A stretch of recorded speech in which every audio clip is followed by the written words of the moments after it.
Bonjour à tous. Quart de finale de Coupe des Nations. Quand on voit le tournoi avec les chocs à venir, on voit que toutes les grosses équipes sont là. C'est un choc continental. Le Cameroun, on n'a pas besoin de les présenter. Voilà. Nous, on a, comme d'habitude, l'objectif et l'ambition d'aller le plus loin possible chez nous. On sait que ça va être encore un match à élimination directe qui va être difficile. On a vu que les matchs à élimination directe ont été difficiles pour beaucoup d'équipes. On sait que le Cameroun, voilà, c'est en CAN ou en Coupe du Monde, c'est une grande nation qui a porté l'Afrique. Et ils sont au rendez-vous, comme on les attendait. Maintenant, voilà, ça va être un gros match. On espère montrer un beau visage du football africain. Et on va tout donner pour aller en demi-finale comme espéré.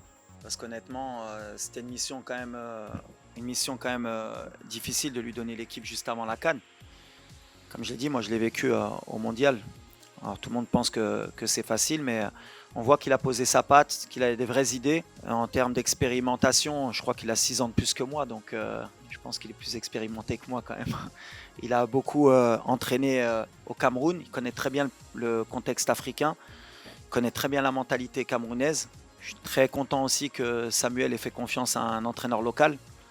Ça montre un peu la tendance que prend nos pays en Afrique et comme quoi il y a de la compétence.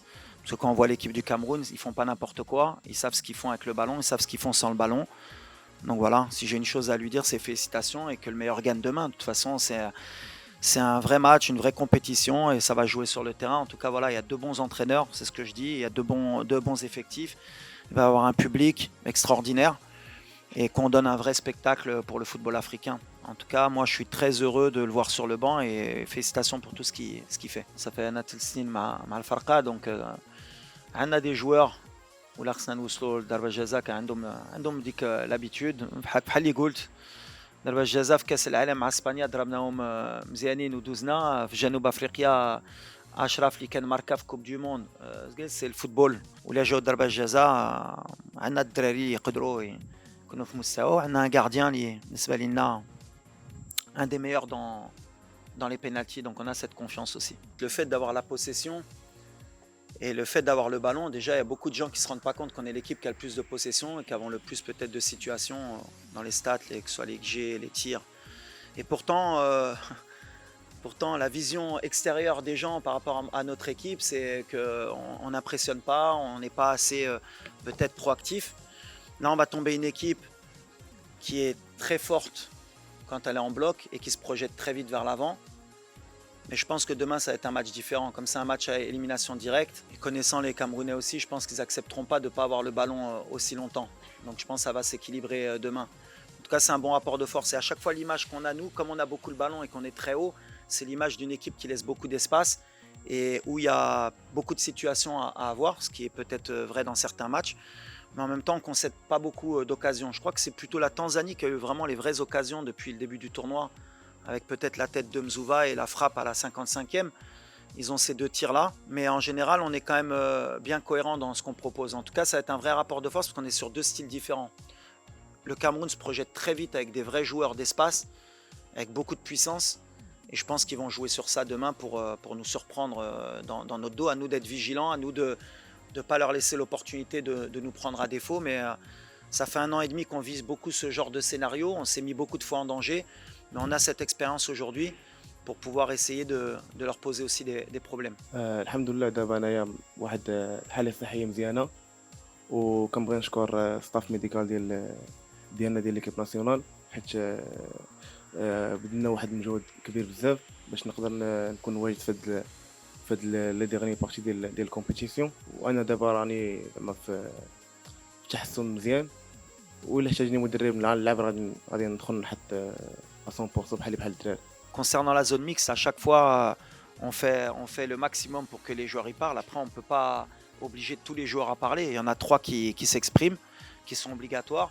Après, le reste, ça dépend de l'humeur, ça dépend de beaucoup de choses. Même si nous, on leur demande aussi de communiquer parce qu'on sait que le public, les journalistes, ils ont besoin aussi d'avoir l'avis des joueurs. Mais voilà, dans tous les clubs, dans tous les pays, c'est pareil. Les joueurs, il y en a qui aiment bien parler, il y en a qui n'aiment pas parler.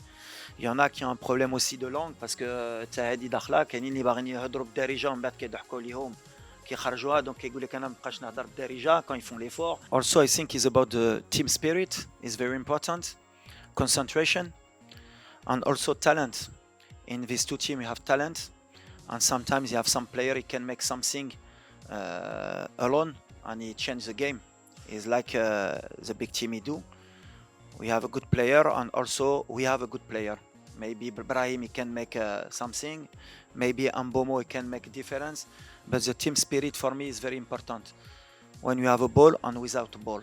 And the concentration also. L'entraîneur qui était présent, je l'ai déjà dit, les coups de pied arrêtés, on les travaille très bien. Et je répète, vous pouvez aller voir les statistiques, on est une des meilleures équipes et sur le continent et au monde sur les coups de pied arrêtés. Après, sur les coups de pied arrêtés, comme j'ai dit, en moyenne, comme ça on peut donner des chiffres, comme ça va aider les gens. Peut-être les gens, ils ont on va dire l'observation de croire qu'à chaque corner ou chaque coup franc, tu dois marquer un but. En général, Arsenal, qui est une des meilleures équipes en Première Ligue, elle marque un but tous les 20 corners, qui est un des meilleurs chiffres. Donc, je te marquer un but sur corner, en général, il faut que tu attendes 20 corners pour en mettre un. Nous, on n'est pas dans ces statistiques, on est plus ou moins à 25 corners pour un but. Le match contre la Zambie, je crois qu'on a marqué sur 2 coups de pied arrêtés. Donc on est dans nos standards, on travaille très bien.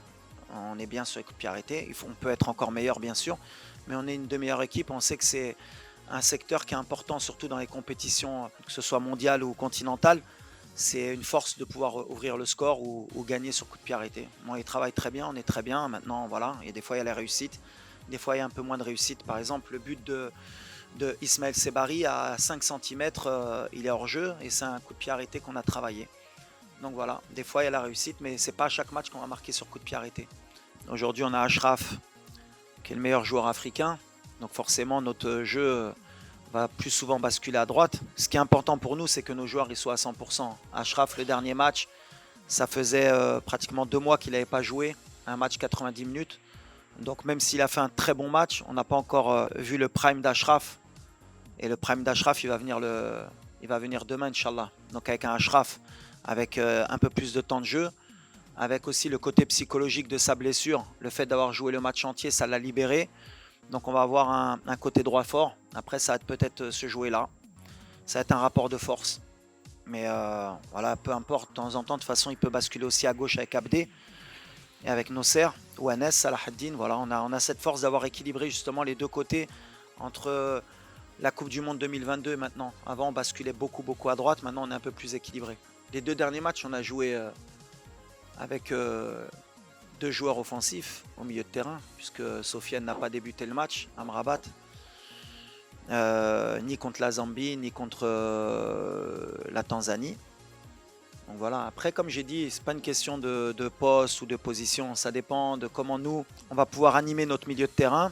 Quand c'est Neil, c'est pas la même chose qu'avec Sofiane. Quand c'est Sofiane au milieu, avec Neil au-dessus, c'est aussi un autre profil de milieu de terrain. On a encore jusqu'à demain pour choisir le meilleur milieu de terrain possible. Après, c'est clair que si on rentre avec 2 milieux de terrain défensifs, on envoie peut-être un autre message. On est chez nous, on veut gagner, et on veut gagner avec notre manière. Donc bien sûr qu'on va s'adapter parce que le Cameroun aussi, ils ont leur manière de jouer. Ils ont une défense à 5 qui est très solide, ils se projettent vite vers l'avant. Ils ont un bon milieu de terrain qui est très athlétique. Ça va être la bataille du milieu de terrain va être importante aussi. Mais voilà, on va rester dans nos standards. Ce que je veux pas, c'est tomber dans le piège que nos 25 premières minutes contre la Tanzanie reflètent tous nos matchs depuis 1 an et demi. Que sur les matchs à élimination directe, peut-être la pression de se dire qu'il ne faut pas se louper, ça ne nous a pas aidé.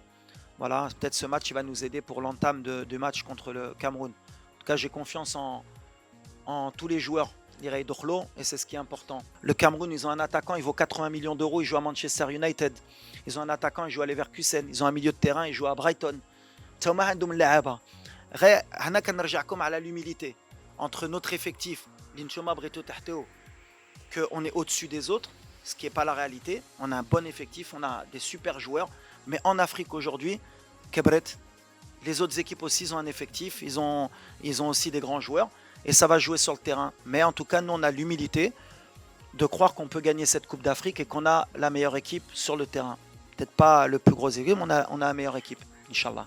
La réalité, elle est que le Cameroun contre le Maroc, en général, vous êtes la bête noire de l'équipe nationale. Vous avez éliminé notre équipe en 88, ici à domicile en demi-finale. Vous êtes venu beaucoup de fois gagner par le passé.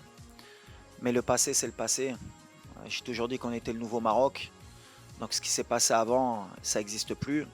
Le dernier match, je crois qu'on s'est rencontrés, je crois que le Maroc avait gagné. Je crois que c'est en 2018. Ouais, voilà.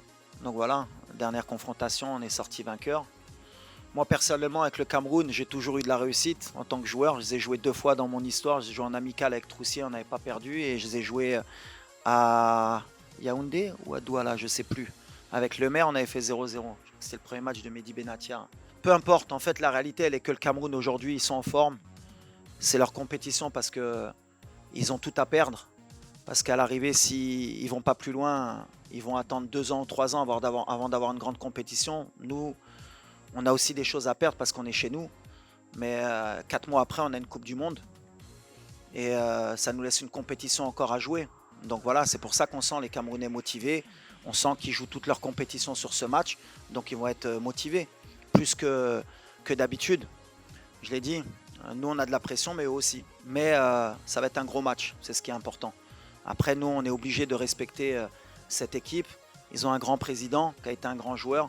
Ils ont un coach qui est fantastique. Il a pris l'équipe un peu comme moi avant la Coupe du Monde. Il a mis des bons principes de jeu. Il a un bon état d'esprit. C'est un très bon coach sur le continent. Et ils ont des grands joueurs. Donc avec tout ça, comme je l'ai dit, pour nous, c'est la Coupe d'Afrique de l'humilité. Même si beaucoup de mes compatriotes n'ont pas voulu le comprendre dès le début de la compétition. Mais je pense que quand ils voient les résultats de toutes les grosses équipes, ils commencent à rentrer dans le rang et comprennent qu'il faut qu'ils soient derrière l'équipe parce que la CAN, elle n'est pas facile et qu'il y a des grosses équipes de partout. Et nous, si on est humble, eh ben, on aura un bon résultat demain. Mais en tout cas, le Cameroun aujourd'hui, ça vaut le Maroc et le Maroc, ça vaut le Cameroun. Ça va parler sur le terrain. Mais en fait, c'est surtout la première mi-temps qui fait mettre des doutes sur le milieu de terrain. Parce qu'on a fait 25 premières minutes de piètre qualité, on n'est pas rentré dans le match, on a eu beaucoup de déchets, on a eu beaucoup de mal à s'adapter à ce bloc. Mais voilà, moi, je pars du principe où chaque match a sa vérité. En deuxième mi-temps, avec le même milieu de terrain, on était beaucoup mieux. On s'est créé beaucoup plus de situations. Après, il y a aussi le fait qu'il y a eu une rentrée au milieu de terrain au dernier moment. Il manquait Asdin, il faut que le milieu s'adapte. Mais je suis confiant parce qu'on a des joueurs de qualité. Après, à eux, on a fait beaucoup de vidéos pour voir ce qu'on n'a pas bien mis en place, ce qui ne s'est pas bien fait. Beaucoup de déchets aussi pour corriger ça. Mais peu importe le milieu qui débute, en fait, ce qui est important, c'est l'état d'esprit et c'est surtout le mouvement qu'on peut créer et les courses qu'on peut faire. On n'a pas fait assez de courses dans les 20 premières minutes, surtout nos 2-8 entre Bilal et Isma, même si Isma, il les fait beaucoup plus que Bilal. Mais voilà, on a confiance en Bilal, ça fait 3 ans qu'il travaille avec nous. On espère que s'il débute demain, qu'il prenne ses responsabilités, qu'il se relâche peut-être un peu plus, parce qu'il y a beaucoup de pression aussi autour de lui depuis son début en Coupe du Monde. Tout le monde l'attend. Et c'est ce que je lui ai dit. Je lui ai dit qu'il faut qu'il joue le relâché, c'est son talent qui doit parler. Il ne doit pas faire plus que ce qu'il sait faire. À chaque fois qu'il joue simple, c'est un des meilleurs joueurs. Et quand il veut faire compliqué, forcément, on voit un peu ses défauts. Mais j'ai toute confiance en lui, ou en Isma, ou en Neil, pour jouer de la même manière. S'il joue comme en deuxième mi-temps, on aura moins de soucis. Bon, à l'infirmerie, on récupère Hamza, même s'il était prêt pour rentrer en cours de match le match précédent. On n'a pas eu l'opportunité de lui donner des minutes, mais là, ça y est, avec les 4-5 jours de plus, il revient à 100%. On a Amrabat qui est toujours avec sa cheville depuis la blessure au Betis. On avait espéré le récupérer à 100%, mais malheureusement, sa cheville ne lui permet pas d'être à 100%. Voilà, est-ce qu'on peut l'utiliser ou pas en début de match ou en fin de match, on verra. En tout cas, voilà, il souffre et on fait tout pour qu'il puisse être à 100% pour nous. Ensuite, on a Romain encore qui est en convalescence, qui revient bien aussi.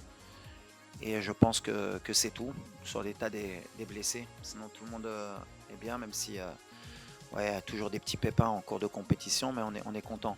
Ensuite, tu me disais, le coach a parlé de confiance et de mental. Ouais, forcément. De toute façon, à ce niveau de compétition, déjà, il y a déjà la qualité de l'effectif, mais après, la confiance et le mental dans ce genre de confrontation, c'est surtout beaucoup de concentration, parce que la moindre erreur, elle peut se payer cash.